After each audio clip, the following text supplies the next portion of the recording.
Hello and welcome to The Hub. I'm Wang Guan in Beijing.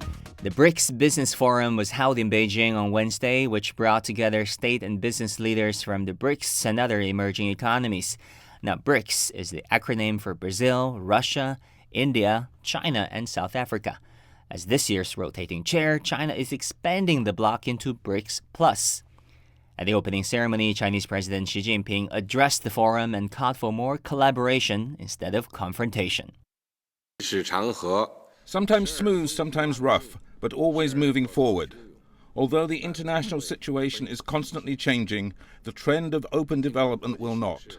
The desire to work together to face challenges will not change.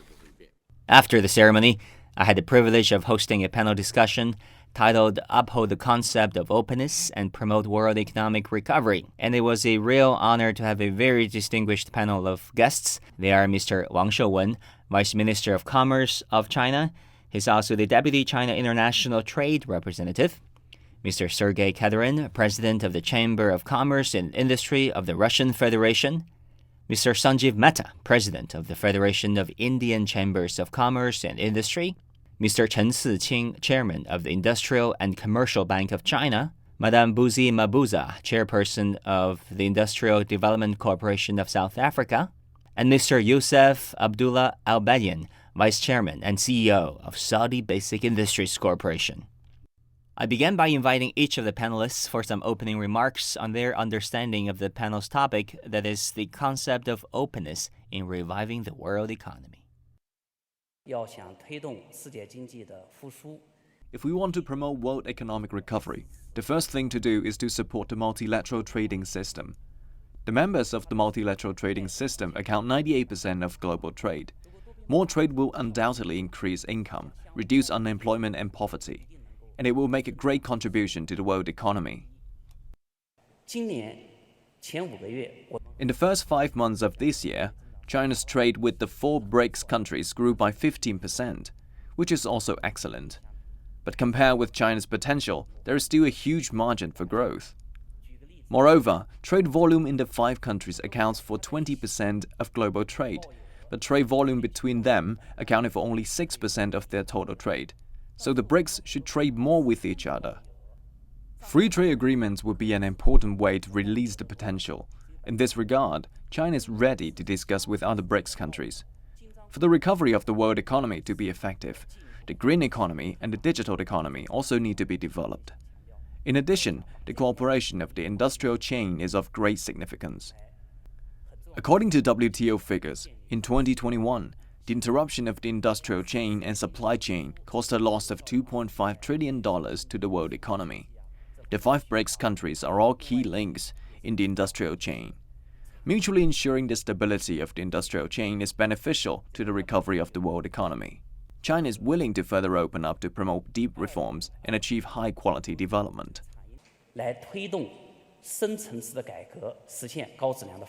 Сегодня деловой форум прочно вошел в программу деловых мероприятий БРИКС. Привычный нам мир очень быстро меняется. Этого нельзя отрицать.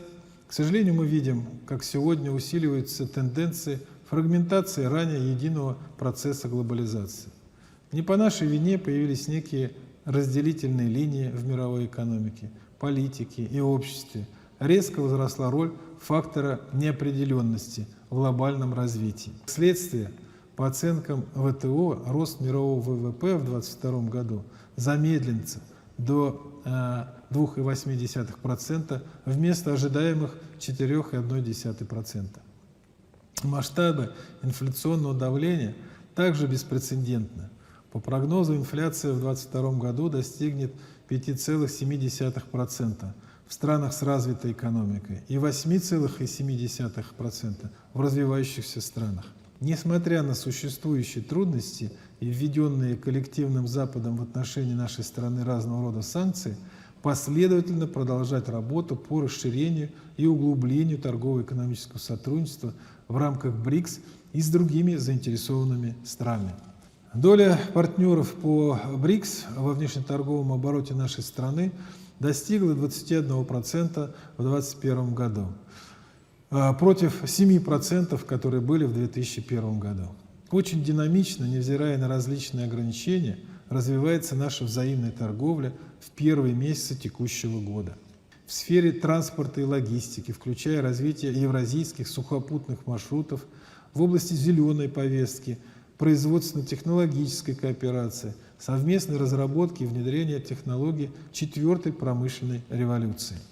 С учетом реалий ситуации для повышения вклада БРИКС в развитие глобальное развитие, требующееся повышение роли объединения в финансировании проектов развития, в том числе зеленых проектов, международных платежных и расчетах, обеспечении устойчивости, безопасности и равнодоступности международных морских перевозок, их страхования, а также как интегратора международных инновационных производственных и сервисных цепочек. В этой связи подтверждаем принятие по итогам форума пекинской инициативы бизнес-сообщества БРИКС, которая еще раз показывает нашу готовность к углублению партнерства и налаживанию всестороннего практического и инклюзивного сотрудничества для восстановления глобального развития. Today we do find the global economy in the midst of a turmoil. In a situation like this, emerging economies like BRICS have a crucial role to play in supporting the economic recovery. I say this because BRICS countries have been consistently expanding their role and weight in the global economy. While all our countries are aligned to this objective, let me share what we are seeing in India. Over the last few years, India has taken several significant steps towards promotion of trade and investments. Our Prime Minister, Mr. Modi, today talked about reform, perform, and transform.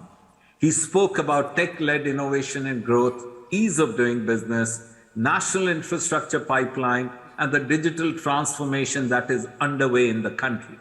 As our Prime Minister said, we have a $1.5 trillion planned spend on infrastructure, including the plan of completing construction of 100 smart cities in the country.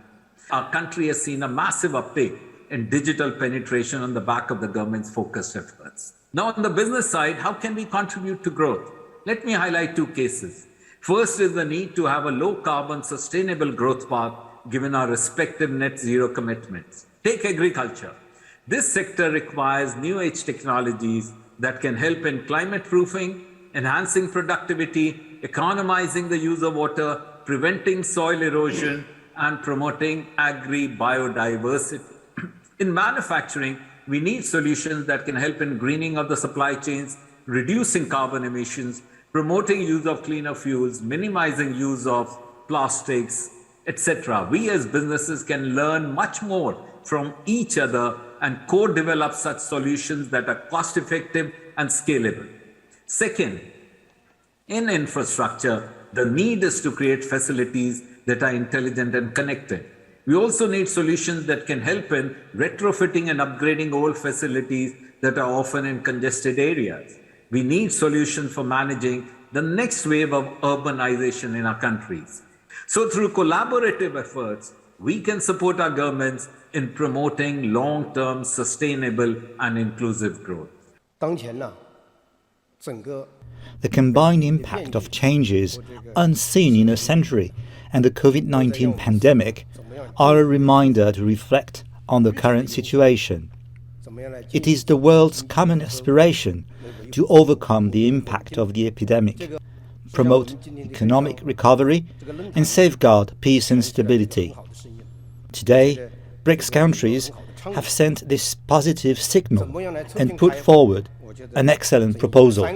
Firstly, we should stay committed to openness and sharing and build a consensus on cooperation.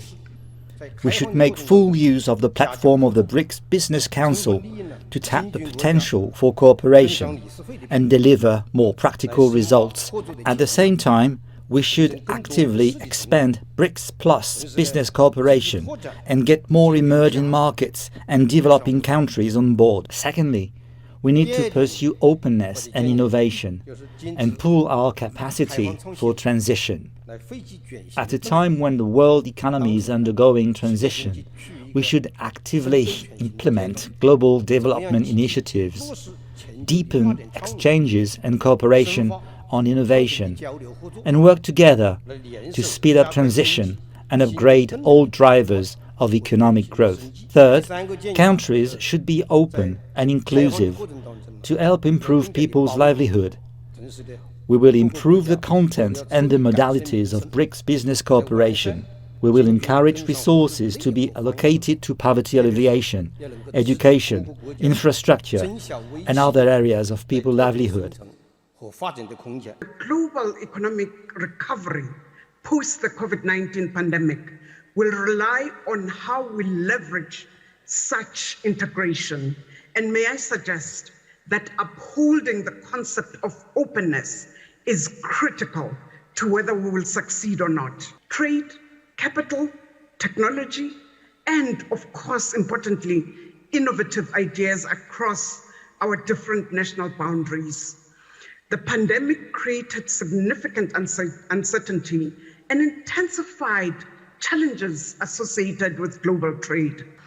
Measures taken to assist businesses to survive the economic crisis that we saw, supporting specific sectors of economic activities, and some were prioritized, such as the healthcare sectors, providing safety nets to households. In my country in particular and in the continent, incomes were devastated by the lockdowns, stabilizing financial systems and ensuring that there's sufficient liquidity.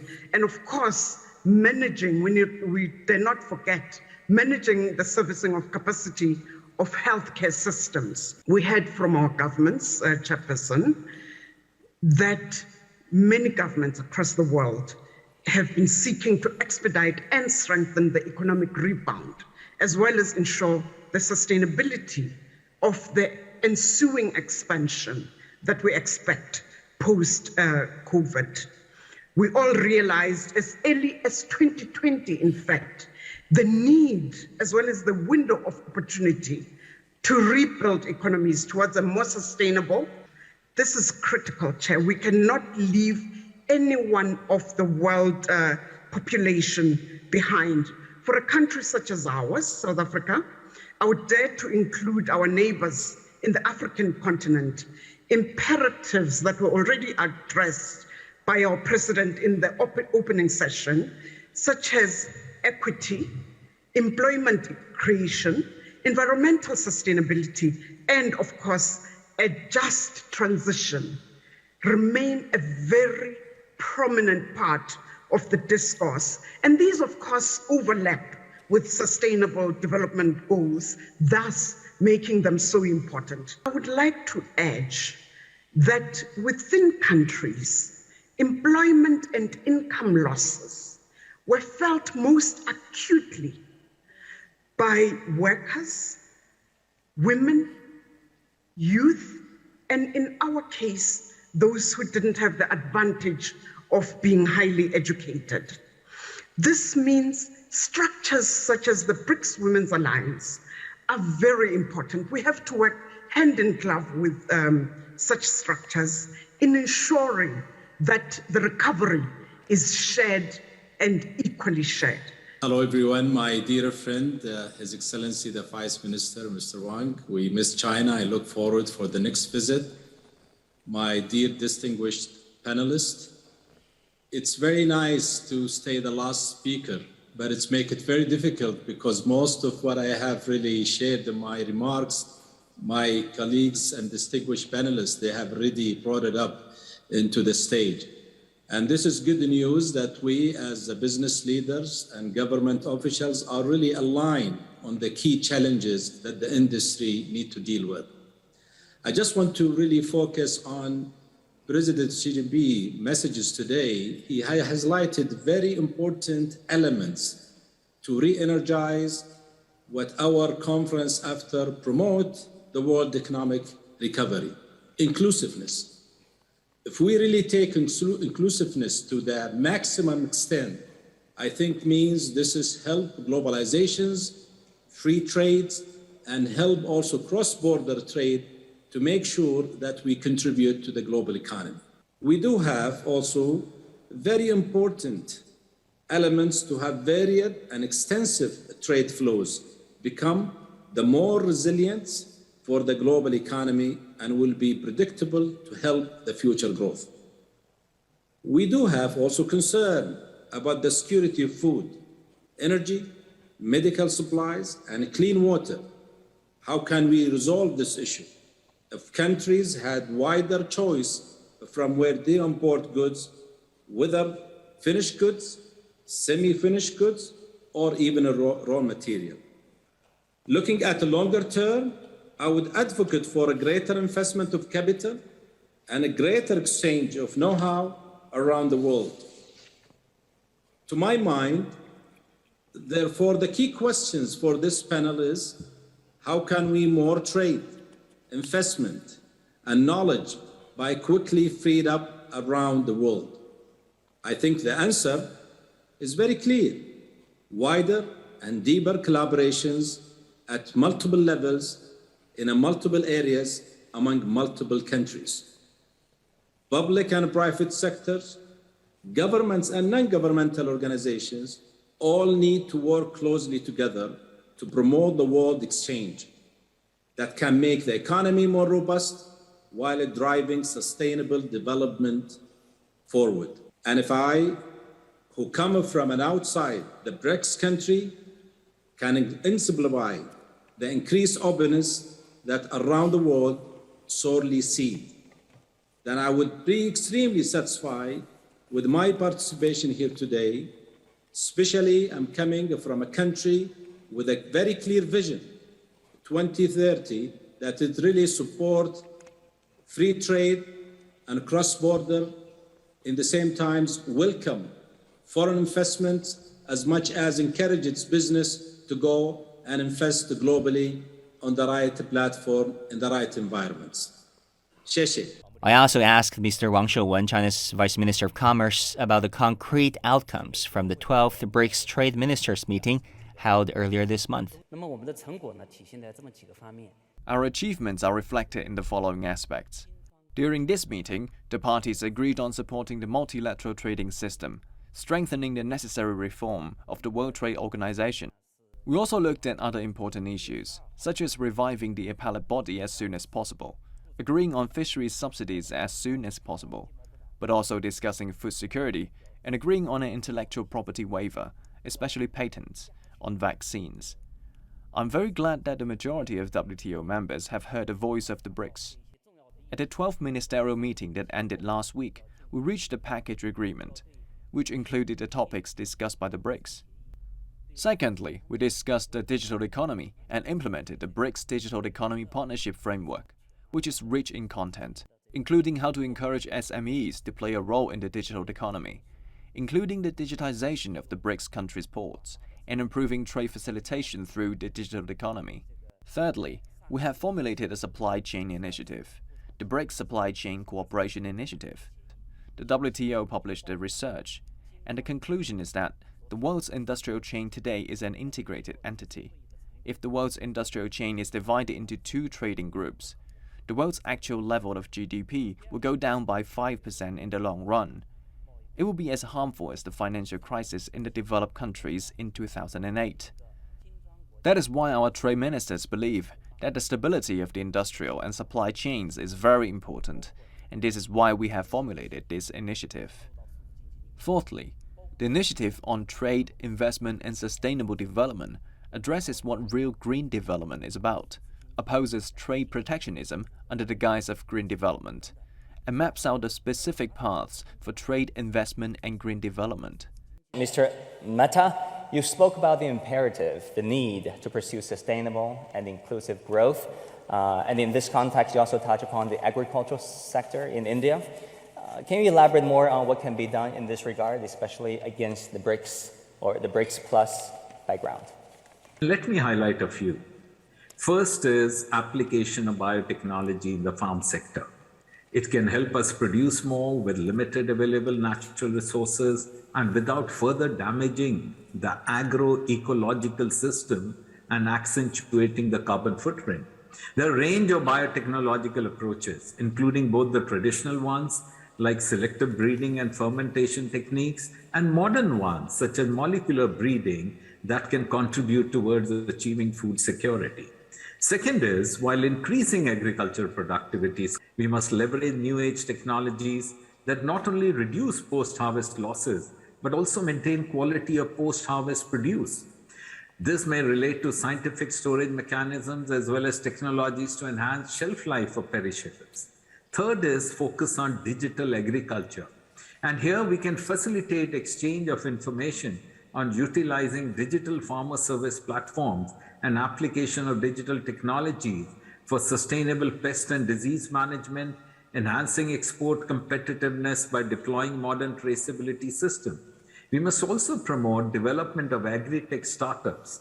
India has suggested setting up of BRICS regional corridors for broad-basing agtech innovations and by startups.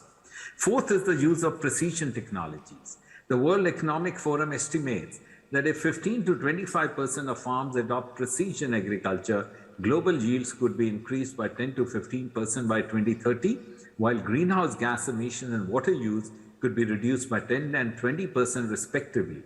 Therefore, precision technologies for water as well as soil and nutrient application should be the core tenet of sustainable and climate-smart agronomical practices to be adopted by BRICS nations. Fifth is adoption of agroforestry programs by BRICS nations could also be a very positive step which can be beneficial for the environment, livelihoods, can help nations realize their SDGs. We can form a BRICS agroforestry forum which can deliberate on technology, wasteland development, innovative financing, experience sharing, impact assessment methodologies, and techniques that can be key to measuring the success of low carbon development models. Thank you, Mr. Wang. Now, I would like to go to Madam Busi Mabuza, IDC of South Africa. Madam Mabuza, you talk about so many interesting things. Job-rich industrialization, also the IDC, your organization's Twitter page says, talk about growth finance, that is, money, not just for the sake of making money. Can you give us some concrete examples on how your organization has been implementing those ideas? Thank you so much for the opportunity. Let me start by just reminding us that it is people and it is societies who trade. Governments and development finance institutions such as who we are enable that trading environment. So in saying that, I wish to thank our colleagues from China for opening up this opportunity for us to engage as people, because it's the relationships that we form here that are important for us to grow trade between our respective countries. South Africa has benefited immensely from trade. Our exports and imports jointly account for around 56% of GDP, I'm told, if we look at last year's GDP. And it is so critical for us to have the access to markets that the BRICS countries, for example, have provided to us.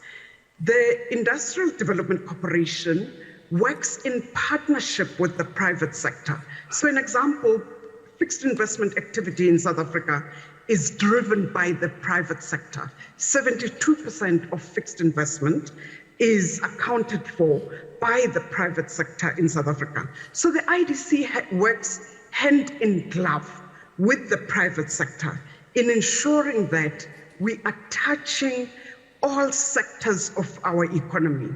In their closing remarks, the panelists agreed on the necessity to strengthen intra-BRICS cooperation and work towards a re-energized globalization.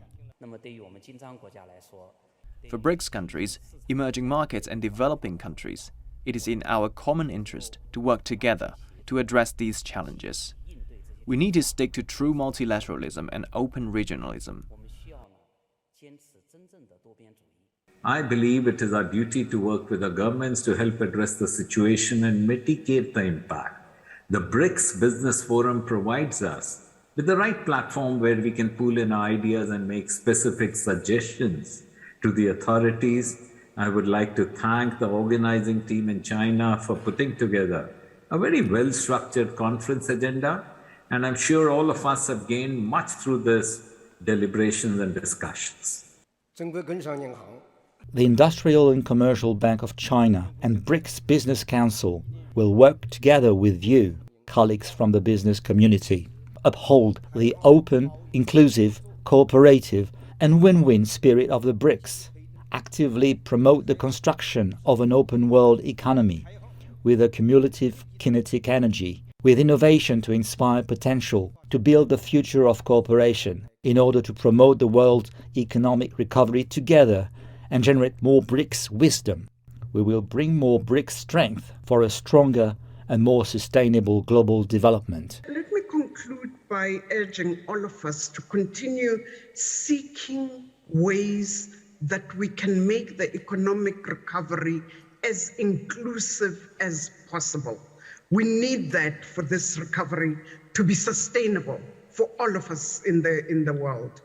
So the disruptions that we've experienced over the past 2 years have fortunately highlighted new ways of doing business, new ways of working, and let's hope that we can harness these opportunities of doing things the new way and embrace the transformation that we've seen accelerating over the past 2 years through digital transformation and other ways, in order to ensure that we leave absolutely nobody behind, not in terms of the green transition, not in terms of gender inclusivity, and most especially, another issue that's close to my heart, not in leaving the young people of the world behind. We are nations that have young populations, so let's make sure we take them with us. Thank you, Chairman. We're coming to the end of the first panel discussion of the BRICS Business Forum 2022. I hope you have enjoyed this conversation as much as I have. Fascinating discussions.